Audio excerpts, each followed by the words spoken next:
130 جرام خميره. حطيت ميه دافيه الاول. حطيت ميه دافيه الاول، وبعدين 100 جرام سكر، وبعدين سنه ملح، وندوبهم في بعض. ده دي رد جامد غله. ندور النار، نطلعوه زي السياح بقى، بنطلعه طري شويه سن. كل ما يبقى طري كل ما يبقى حلو. ما تحطلوش سمنه بقى ولا حاجه. لا السمنه العيش الشامي نوزنه، ولا زياد ولا قل، واخد حقك ولا واخد حقك. جرام بالظبط. حتى الفطير والجرس كلها بتوزن، نبقى عارف قطعته عامله ازاي، بس وننزله برضه ونقطعه ونسيبه بس بالظبط 10 دقايق، وبعد كده نفرده. وده كده بقى بنقرصه على الرخامه. كده بنجرسه. لازم نحط له رده. الرده بتخليه طري يقعد معاك. المفروض مثلا قد ايه؟ 200 جرام. 200 جرام؟ الرغيف ده ب5 جنيه.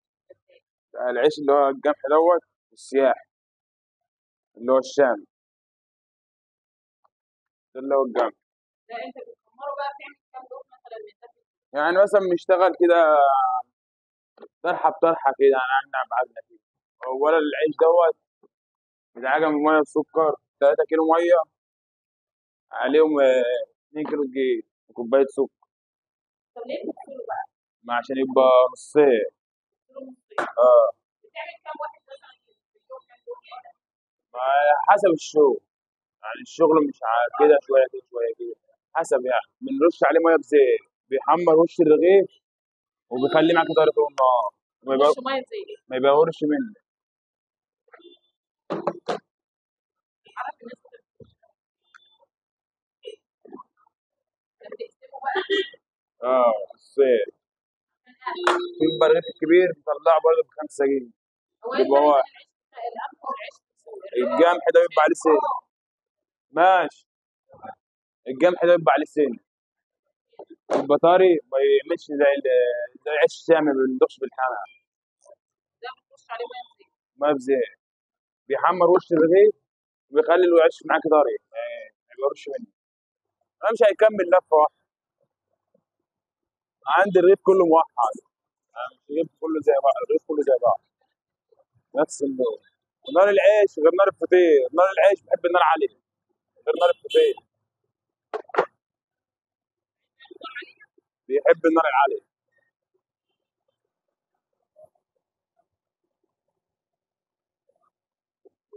ده العيش القمح ابو نصين، بياخد بردك لفه واحده.